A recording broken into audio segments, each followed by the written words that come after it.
hombres o el 1 de mayo es la fiesta por antonomasia del movimiento obrero mundial. Es una jornada que se ha utilizado habitualmente para realizar diferentes reivindicaciones sociales y laborales a favor, claro, de las clases trabajadoras por parte fundamentalmente de los movimientos socialistas, anarquistas y comunistas, entre otros. Desde su establecimiento en la mayoría de países, aunque la consideración de día festivo fue en muchos casos tardía, por acuerdo del Congreso Obrero Socialista de la Segunda Internacional, celebrado en París en 1889, es una jornada de lucha reivindicatoria y de homenaje a los mártires de Chicago. Estos sindicalistas anarquistas fueron ejecutados en Estados Unidos por participar en las huelgas en las que exigían una jornada laboral de 8 horas, mismas que tuvieron inicio el 1 de mayo de 1886 y concluyeron 3 días posteriores, en donde finalmente consiguieron que se respetaran sus derechos humanos. En Estados Unidos, Canadá y en otros países no se conmemora el mismo día. En vez de esto, se celebra el Labor Day el 1 de septiembre y esto se hace a través de un desfile en Nueva York, que lo organiza la Orden de Caballeros del Trabajo. ¿Por qué no se celebra el mismo día? Bueno, el presidente Cleveland en 1882 decidió poner esta fecha ya que temía que surgiera entre los trabajadores otra vez el sentimiento de los trabajadores de Chicago. Canadá, por su parte, se unió a la misma fecha hasta 1894. Los hechos que dieron lugar a esta celebración están contextualizados en los albores de la Revolución Industrial en los Estados Unidos. A finales del siglo XIX, Chicago era la segunda ciudad en número de habitantes. Del oeste y del sudeste llegaban cada año por ferrocarril miles de ganaderos desocupados, creando las primeras villas humildes que albergaban a cientos de miles de trabajadores. Además, estos centros urbanos acogieron a inmigrantes llegados de todo el mundo a lo largo del siglo XIX. Una de las reivindicaciones básicas de los trabajadores era la jornada de 8 horas. Uno de los objetivos prioritarios era hacer valer la máxima de 8 horas de trabajo, 8 horas de ocio y 8 horas de descanso. En ese contexto se produjeron varios movimientos. En 1829 se formó un movimiento para solicitar a la legislatura de Nueva York la jornada de 8 horas. La mayoría de los obreros estaban afiliados a la noble orden de los caballeros del trabajo, pero tenía más preponderancia la Federación Estadounidense del Trabajo.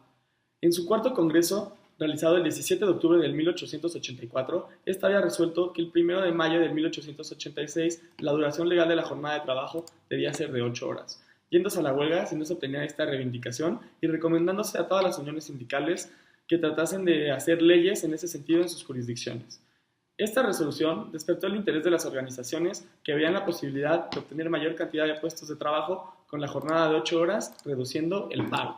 En 1968, el presidente Andrew Johnson estableció la ley Ingersoll. En esta se estableció una jornada máxima laborable de 8 horas. Sin embargo, diversos estados, a pesar de acatarla parcialmente, decidieron establecer cláusulas para incrementarla de 14 a 18 horas.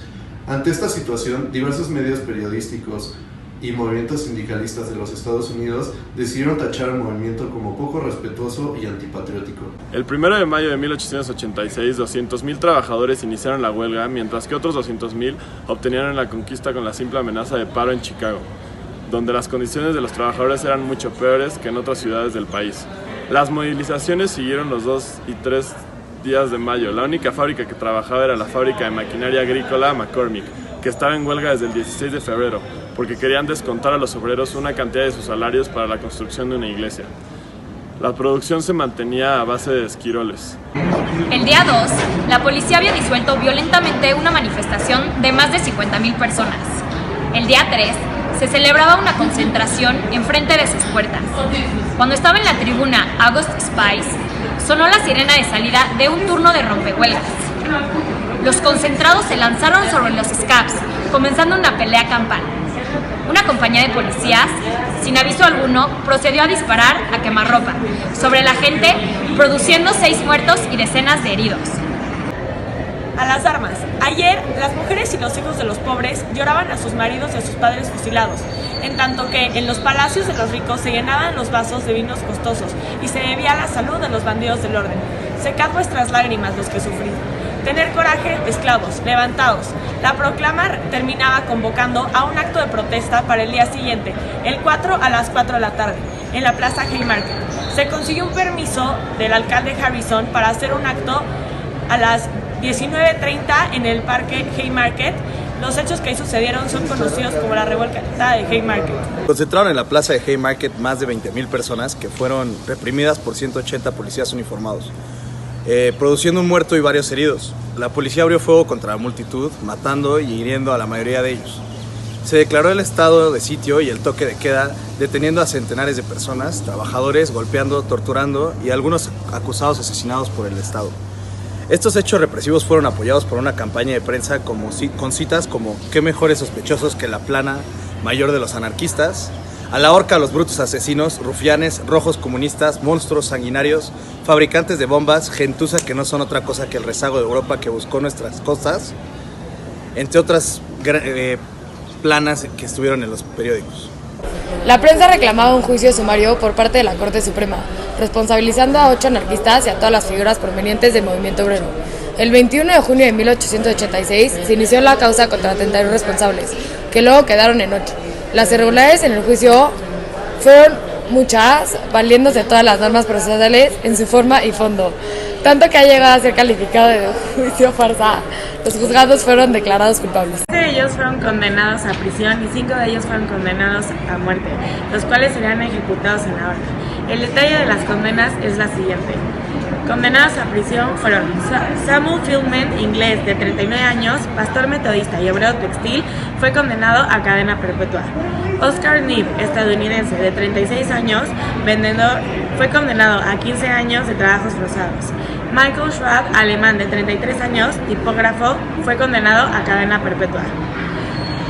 Los que fueron condenados a muerte son los siguientes: George Engel, alemán, de 50 años, tipógrafo. Adolf Fischer, alemán, de 30 años, periodista. Albert Parsons, estadounidense, de 39 años, periodista, esposa de la mexicana Lucy González Parsons, aunque se probó que no estuvo presente en el lugar, se entregó para estar con sus compañeros y fue juzgado igualmente. August Vincent Theodor Spies, alemán, de 31 años, periodista. Y por último, Louis Link, alemán, de 22 años, carpintero, para no ser ejecutados y suicidados en su propia celda. Las condenas fueron ejecutadas el 11 de noviembre de 1887. José Martí, que en ese tiempo trabajaba como corresponsal para el diario La Nación, lo narra de la siguiente manera. Salen de sus celdas, se dan la mano, sonríen, les leen la sentencia, sujetan sus manos a la espalda con esposas, les ciñen los brazos al cuerpo con fajas de cuero. Abajo, la concurrencia sentada en hilera de sillas frente al caldazo, como en el teatro. Firmeza en el rostro de Fisher, plegaria en el de Spies, orgullo en el de Parsons. La voz de Spies grita, la voz que vas a sofocar ahora será más poderosa en un futuro que cuantas palabras pudiera yo decir ahora. Una señal, un ruido, la trampa cede. 4 cuerpos caen y se balancean en una danza espantable. Los sucesos de Chicago costaron además la vida de miles de trabajadores. No existe un número exacto, pero fueron miles los ejecutados, torturados, heridos de bala y los procesados. La mayoría eran inmigrantes europeos, españoles, irlandeses, alemanes, italianos, rusos, polacos y otros países eslavos. Consecución de la jornada laboral de 8 horas, a finales de mayo de 1886, varios sectores patronales accedieron a otorgar la jornada laboral de 8 horas a varios centenares de miles de obreros. El éxito fue tal que la Federación de Gremios y Uniones Organizadas expresó su júbilo con estas palabras. Jamás en la historia de este país ha habido un levantamiento tan general entre las masas industriales. El deseo de una disminución de la jornada de trabajo ha impulsado a millones de trabajadores a afiliarse a las organizaciones existentes, cuando hasta ahora habían permanecido indiferentes a la agitación sindical. La consecución de la jornada de 8 horas marcó un punto de inflexión en el movimiento obrero mundial. El propio Federico Engels, en el prefacio de la edición alemana de 1890 del Manifiesto Comunista, dice: pues hoy, en el momento en que escribo estas líneas, el proletariado de Europa y América pasa revista a sus fuerzas, movilizadas por vez primera en un solo ejército, bajo una sola bandera y para un solo objetivo inmediato: la fijación legal de la jornada normal de 8 horas, proclamada ya en 1866 por el Congreso de la Internacional, celebrado en Ginebra, y de nuevo en 1889 por el Congreso Obrero de París. El espectáculo de hoy demostrar a los capitalistas y a los terratenientes de todos los países que en efecto los proletarios de todos los países están unidos. Oh, si Marx estuviese a mi lado para verlo con sus propios ojos. Consolidación y extensión durante el siglo XX. Por ejemplo, en Turquía se produjo el 1 de mayo de 1977 la masacre de la plaza Taksim en Estambul, con un saldo de decenas de muertos. La masacre se produjo en medio de un clima de enfrentamiento entre izquierda y derecha, a lo largo de toda la década de 1970, que finalizó con el golpe de Estado del 12 de septiembre de 1980. Tras los sucesos en Estados Unidos, la Segunda Internacional dio un gran impulso a los intentos para convertir el 1 de mayo en un día festivo, siempre reivindicando simultáneamente la reducción a 8 horas de la jornada laboral. En 1904, la Segunda Internacional se reunió en Ámsterdam, pidió a todos los partidos, sindicatos y organizaciones socialdemócratas luchar energéticamente en el 1 de mayo para lograr el establecimiento legal de la jornada de 8 horas y que se cumplieran las demandas del proletariado para conseguir la paz universal. Al mismo tiempo, el Congreso hizo obligatoria a las organizaciones proletariadas de todos los países dejar de trabajar el 1 de mayo siempre que fuera posible y sin prejuicios para los trabajadores. De esta forma, en todo el mundo, las organizaciones trataron de hacer del 1 de mayo un día festivo oficial en honor a la clase obrera, la cual logró paulatinamente la mayoría de los países. En Europa, durante la segunda mitad del siglo XIX, se llevaron a cabo varios acontecimientos. Uno de ellos es el 23 de abril de 1919, cuando el Senado de Francia aprobó por primera vez la jornada laboral de 8 horas de trabajo. Tras la Segunda Guerra Mundial y la adopción del socialismo como sistema económico de numerosos países de Europa y Asia, y más tarde en África y América, se dio un nuevo impulso al Día de los Trabajadores.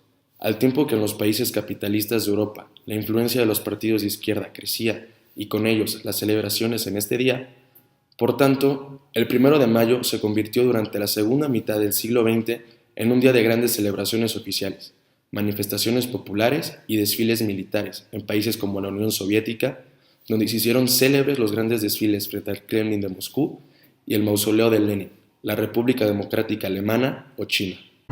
En Portugal, por ejemplo, se celebró el primer Día Internacional del Trabajo en 1974, mientras que en España, durante toda la dictadura de Franco, debido a que causaba mucha controversia la celebración del Día Internacional del Trabajo, no se celebró hasta posterior a esta dictadura. Siglo XXI. En la actualidad hay muchos países que celebran el 1 de mayo como el origen del movimiento obrero mundial. Hay algunos otros que no lo hacen, siendo en general países de colonización británica, tales como Estados Unidos y Canadá, que celebran el Labor Day el primer lunes de septiembre. Nueva Zelanda, por ejemplo, celebra este día el cuarto lunes de octubre. En Australia, cada estado federal decide la fecha de celebración el primer lunes de octubre en el territorio de la capital australiana, Nueva Gales del Sur y Australia Meridional, el segundo lunes de marzo en Victoria y Tasmania, el primer lunes de marzo en Australia Occidental y el 1 de mayo en Queensland y el territorio del norte. Debido a que la festividad tiene un carácter oficial en muchos países, actualmente parte de la población continúa participando en las celebraciones y sus reivindicaciones, mientras que otra parte toma el día de descanso para actividades de ocio, etc.